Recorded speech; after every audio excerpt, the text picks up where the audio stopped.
오늘 우리에게 주시는 하나님의 말씀은 마태복음 17장 1절에서 13절까지의 말씀입니다. 정체성 선포 두 번 선포하겠습니다. 나는 영적 이스라엘입니다. 아브라함의 복을 이어받아 믿음의 유업을 누립니다. 나는 영적 이스라엘입니다. 아브라함의 복을 이어받아 믿음의 유업을 누립니다. 아멘. 예수님께는 12명의 제자가 있으셨습니다. 그런데 아주 특별한 때에는 12명 모두가 아니라 3명만 데리고 가신 적이 몇 번 있습니다. 아주 특별한 경우에 그렇게 하셨는데요. 그 3명이 누구냐면 베드로, 야고보, 요한, 이 3명입니다. 그래서 아주 특별한 때에 데리고 가셨는데 그중 한 번이 오늘 우리가 함께 읽은 말씀에 나옵니다. 바로 예수님께서 높은 산에 가실 때에 이때에 예수님께서는 3명의 제자를 데리고 가셨습니다. 이 높은 산이 다볼산이라는 학자들도 있고 또 그것이 아니라 헤르몬산, 헤르몬산이라고 그렇게 만년설이 덮이는 그런 헤르몬산이라고 말하는 학자들도 있습니다. 성경에서는 어떤 산이라고 정확히 나오지는 않기 때문에 거기에 대해서 정확히 알 수는 없지만 아주 높은 산에 예수님께서는 제자들을 3명의 제자들만 데리고 올라가셨습니다. 그런데 놀랍게도 그들 앞에서 예수님께서 변형이 되셨습니다. 2절 말씀 같이 읽겠습니다. 그들 앞에서 변형되사 그 얼굴이 해같이 빛나며 옷이 빛과 같이 희어졌더라. 아멘. 예수님의 얼굴은요 해같이 빛났고 또 옷에서도 빛이 나는 것처럼 옷이 휘어졌습니다. 그 변형된 예수님의 모습을 보면서 제자들은 너무 놀라워했죠. 예수님께서 이 변화된 모습은요 그때 잠깐만 변화되신 것이 아니라 사실은 원래부터 태초부터 가지고 계셨던 예수님의 영광입니다. 그리고 죽으시고 부활하신 후에 지금 하나님 보좌 우편에 그렇게 가지고 계신 예수님의 그 영광의 모습인 것이죠. 그렇게 변형된 예수님의 모습을 보면서 제자들은 이렇게 반응합니다. 4절 말씀 같이 읽어보겠습니다. 베드로가 예수께 여쭈어 이르되 주여 우리가 여기 있는 것이 좋사오니 만일 주께서 원하시면 내가 여기서 초막셋을 짓되 하나는 주님을 위하여 하나는 모세를 위하여 하나는 엘리야를 위하여 하리이다. 아멘. 예수님께서 변형되시고 또 예수님께서 모세와 엘리야와 막 이야기를 나누시는 그 놀라운 모습을 보면서 베드로는 말하는 거죠. 예수님, 내가 여기다가 초막셋을 짓겠습니다. 허락해 주십시오. 하나는 예수님을 위해서, 하나는 모세를 위해서, 하나는 엘리야를 위해서 그렇게 초막을 짓겠습니다. 우리가 여기 있는 것이 좋습니다. 라고 이렇게 얘기하는 것입니다. 베드로는요 예수님의 그 변형된 모습을 보고 또 예수님께서 모세와 엘리야와 이야기를 나누는 모습을 보면서 정말로 너무 그 놀라운 것을 마음에 경험하게 되었습니다. 무엇을 경험하게 됐냐면 예수님께서 그 변형된 모습을 보면서 그 빛 가운데 천국의 기쁨과 천국의 평안과 천국의 놀라운 사랑을 그때 경험하게 된 거예요. 그러니 계속 그냥 그곳에 머물고 싶은 거죠. 그런 경험이 있으신지 모르겠어요. 이렇게 막 뜨겁게 기도하고 예배하고 찬양하다가 예전에 기도원도 많이 갔잖아요. 그렇게 하는데 너무 좋은 거죠. 이렇게 기도하는 자리가 예배하는 자리가 너무 좋아서 계속 머물고 싶고 집에 가고 싶지 않고 세상으로 가고 싶지 않은 그런 거 경험하신 적 있으십니까? 지금 베드로가 그런 거죠. 이 너무 예수님의 그 모습 속에서 그 놀라운 빛 가운데 천국을 경험하면서 그러면서 이제 계속 그곳에 머물고 싶다라는 생각을 하고 있는 것입니다. 천국은 어떤 곳입니까? 맛있는 음식이 잔뜩 있는 곳이 천국일까요? 아니면은 아름다운 곳이 천국일까요? 아니면 보석처럼 이런 것들이 많이 있는, 아니면 즐거운 놀거리가 가득한 곳이 천국일까요? 이런 것이 천국에 다 있을 수 있겠죠. 하지만 제일 중요한 건 뭐냐면 바로 하나님과 우리 주님이 계신 곳이 천국인 줄 믿습니다. 아무리 이런 좋은 것들이 많이 있어도 우리 하나님이 계시지 않으면, 우리 주님이 계시지 않으면 그곳은 천국일 수 없습니다. 천국에는 해가 필요 없다고 했고 달도 필요 없다고 했습니다. 왜냐하면 우리 하나님께서 비추는 그 빛이, 또 우리 어린 양 되신 예수님께서 비치는 등불이 모든 곳을 비추는 곳이기 때문에 그렇습니다. 그 빛은 사랑의 빛이고 기쁨의 빛이고 평안의 기쁨입니다. 정말로 넘치는 사랑과 넘치는 기쁨과 넘치는 평안을 주는 빛입니다. 그 빛을 통해서 우리가 평안과 기쁨과 놀라운 사랑을 경험하게 되는 것이죠. 베드로는 그것을 잠시 맛보고, 제자들은 그것을 잠시 맛보고서는 계속 그곳에 머물고 싶었던 것입니다. 우리가 천국에서 이 놀라운 사랑과 또 기쁨과 평안을 맛보게 될 줄 믿습니다. 그러니 우리에게 평안과 놀라운 기쁨과 사랑을 부어줄 그 천국을 우리가 소망하며 살아갈 수 있기를 바랍니다. 베드로가 말할 때 후련히 빛난 구름이 그들을 덮었습니다. 5절 말씀 같이 읽겠습니다. 말할 때 후련히 빛난 구름이 그들을 덮으며 구름 속에서 소리가 나서 이르시되 이는 내 사랑하는 아들이요 내 기뻐하는 자니 너희는 그의 말을 들으라 하시는지라. 아멘. 구름 속에서 빛난 구름이 그들을 덮더니 이제 음성이 들리는 거예요. 누구의 음성이냐면 바로 하나님의 음성입니다. 하나님께서 뭐라고 하냐면 이는 내 사랑하는 아들이요 내 기뻐하는 자니 너희는 그의 말을 들으라, 이렇게 말씀하시는 거죠. 제자들은 너무 두려웠습니다. 갑자기 하늘에서 음성이 들리니까, 하나님의 음성이 들리니까 너무 두려워했습니다. 예수님께서는 그때 그들에게 손을 대시면서 두려워하지 말라, 일어나라 라고 하셨습니다. 제자들이 눈을 떠보니까 예수님 외에는 아무것도 보이지 않았습니다. 예수님의 변화된 모습을 본 베드로와 제자들에게 하나님께서는 예수님이 어떤 존재인지를 아주 구체적으로 다시 한번 말씀해 주신 것이죠. 변형된 모습뿐만 아니라 음성으로 직접 들려주신 거죠. 예수님께서 하나님께로부터 오신 하나님의 아들이시고 하나님께서 기뻐하는 자라고 아주 실제적으로 음성으로 들려주신 것입니다. 그러니 예수님의 그 말씀을 들으라고 그렇게 그들에게 알려주고 있는 것이죠. 예수님은 하나님께로부터 오신 하나님의 아들입니다. 하나님께서 기뻐하시는 분이십니다. 그러니 하나님의 마음과 뜻을 100% 알고 계신 분이세요. 하나님께서 어떤 마음을 가지고 계신지, 어떤 뜻을 가지고 계신지, 우리를 향해서 무엇을 원하시는지 100% 알고 계신 분이십니다. 예수님은 이 땅에 오셔서 하나님을 알려주시는 거죠. 그리고 천국을 전파해 주셨죠. 어떻게 우리가 천국에 속하게 되는지, 그리고 어떻게 우리가 천국에 속한 자로서 어떻게 살아가야 하는지를 우리에게 알려주셨습니다. 그래서 예수님께서 알려주신 그 천국을 우리가 담고 또 천국의 그 가르침대로 우리가 순종하며 나아갈 때 우리가 이 땅에서부터 천국을 누리게 되는 줄 믿습니다. 그러니 예수님의 말씀 앞에 우리가 순종하며 하루하루 그렇게 살아가는 그런 연습을 해가면 좋겠습니다. 그것이 천국 백성의 삶을 배워가는 것이고, 그럴 때 우리 삶에서 천국을 경험하는 은혜가 있을 줄 믿습니다. 제자들은 예수님의 실체를 알게 되었습니다. 변형된 모습과 또 모세와 엘리야와 함께 말하는 모습을 보면서 예수님께서 하나님의 아들이고 하나님의 기뻐하시는 것, 잘하는 것을 더욱 확신하게 되었습니다. 그리고 제자들은 이제 산을 내려오면서 어떤 마음을 가졌을까요? 하루라도 빨리 이제 사람들에게 알려주고 싶었을 겁니다. 예수님이 정말 이런 분입니다라고 알려주고 싶었을 거예요. 그런데 예수님께서 이렇게 말씀하십니다. 9절 말씀 같이 읽겠습니다. 그들이 산에서 내려올 때에 예수께서 명하여 이르시되 인자가 죽은 자 가운데서 살아나기 전에는 본 것을 아무에게도 이르지 말라 하시니. 아멘. 예수님께서는 인자가, 예수님이 죽은 자 가운데서 다시 살아나시기 전에는, 부활하시기 전에는 본 것을 아무에게도 말하지 말라고 그렇게 말씀하시는 거예요. 왜 그렇게 하셨을까요?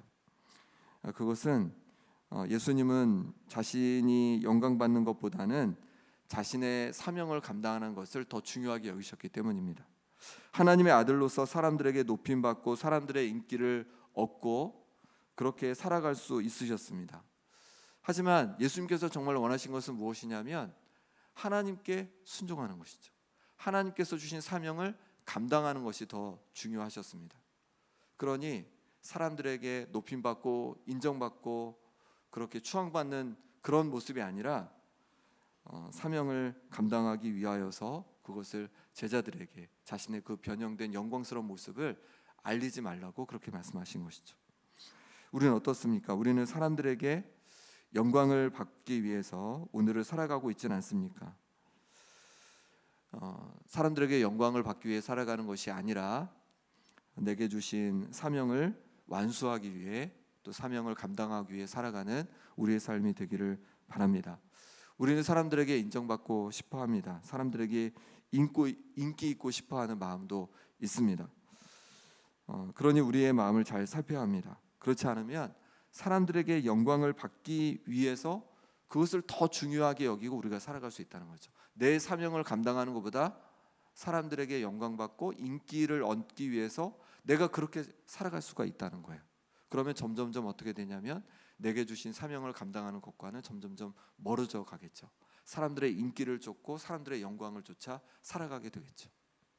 사람들에게 영광을 얻기 위해서 우리가 살아가는 것이 아니라 하나님께서 내게 주신 사명을 붙들고 그 사명을 감당하기 위해서 하루하루 살아가는 우리가 되길 바랍니다. 하나님께서 내 일터에서 내게 주신 사명이 있습니다. 또 교회에서 내게 주신 사명이 있습니다. 가정에서 주신 사명이 있습니다. 하나님 나라를 위해서 주신 사명이 있습니다. 내게 주신 사명을 감당하기 위해서 하루하루 애쓰며 또 순종하며 나아가는 우리가 될 수 있기를 바랍니다. 제자들은 이제 예수님께서 하나님의 아들이요 메시아이심을 확신하면서 엘리야에 대해서 묻게 됩니다. 10절 말씀 같이 읽겠습니다.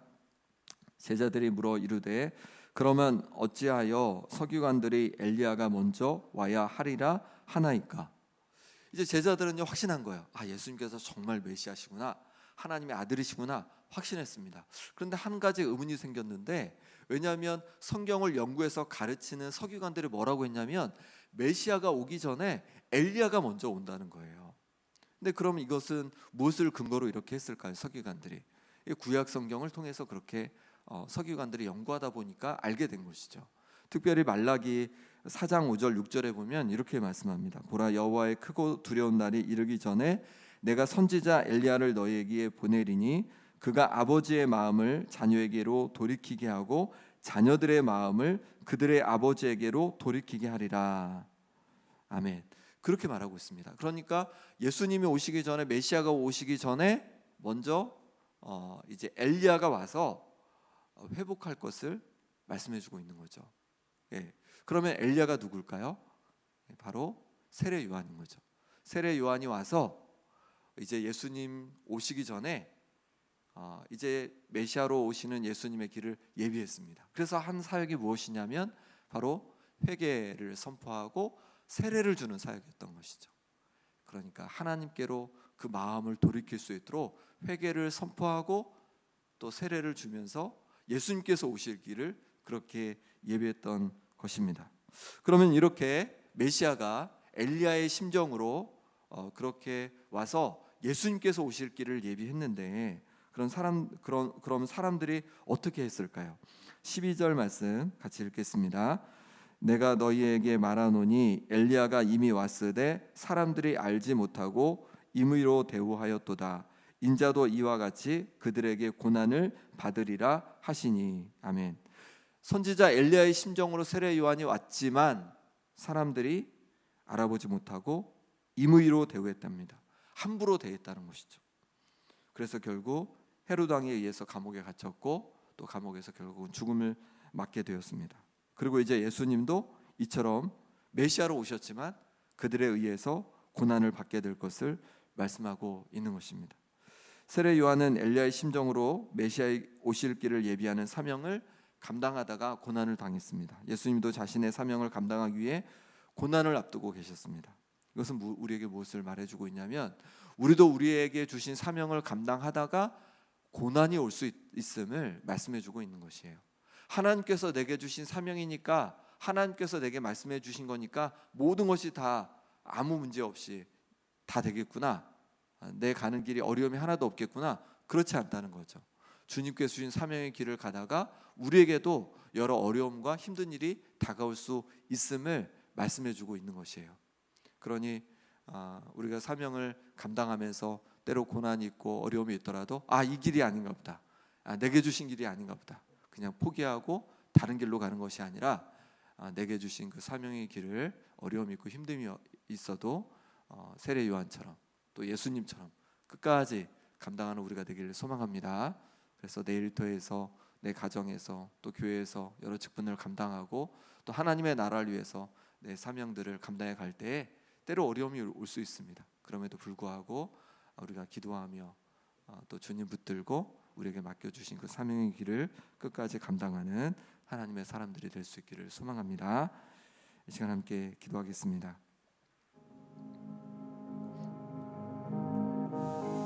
영원한 천국을 사모합니다. 하나님 아버지, 저 영원한 천국에 이르기까지 주님 주신, 내게 주신 사명의 길을 걸어가겠습니다. 내가 가야 할 길을 보여주시고 담대히 순종하며 사명의 길을 걸어가게 하여 주옵소서. 어떤 어려움이 있어도 힘듦이 있어도 낙심하지 않고 그 사명의 길을 감당할 수 있도록 주님 내게 힘을 주시고 성령으로 충만케 하여 주옵소서.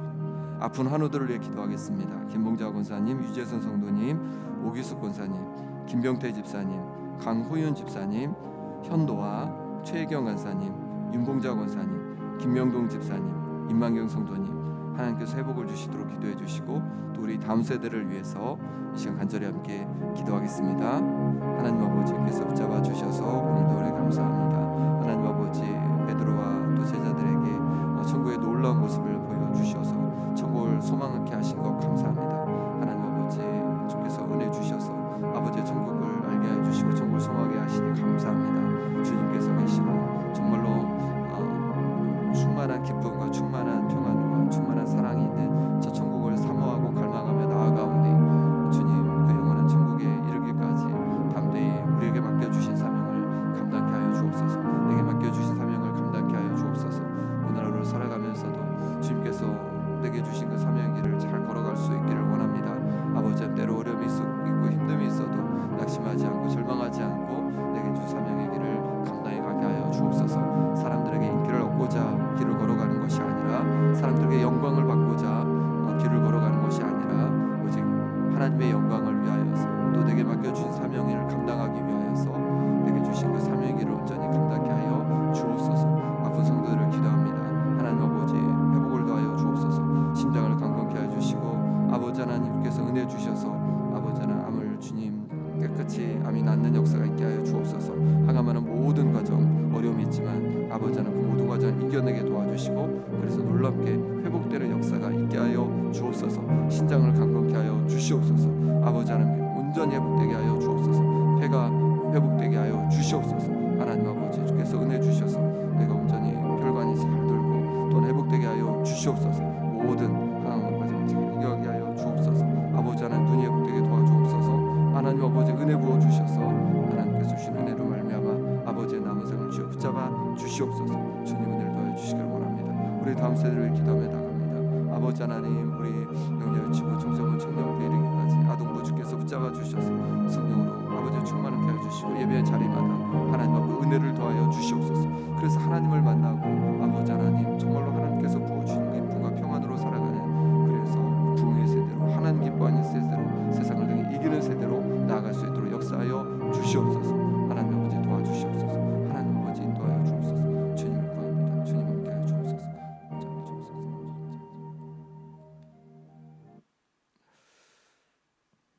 하나님 아버지, 베드로와 제자들에게 천국이 어떤 곳인지를 맛보여 주셨음을 오늘 함께 말씀을 통해 보게 되었습니다. 하나님, 저 영원한 천국은 정말로 무한한 기쁨과 넘치는 평안과 넘치는 사랑이 가득한 곳임을 알려주셨습니다. 주님, 저 영원한 천국을 사모하며 살아가는 우리의 삶이 되게 하여 주옵소서. 하나님 아버지, 때로 이 땅을 살아갈 때 우리가 사람들에게 인기를 얻고 영광을 얻는 길을 자꾸만 가고자 하는 모습을 봅니다. 주님, 사람들에게 인기를 얻고 사람들에게 영광을 얻는 길이 아니라 하나님께서 주신 그 사명의 길을 걸어가는 우리가 되게 하여 주옵소서.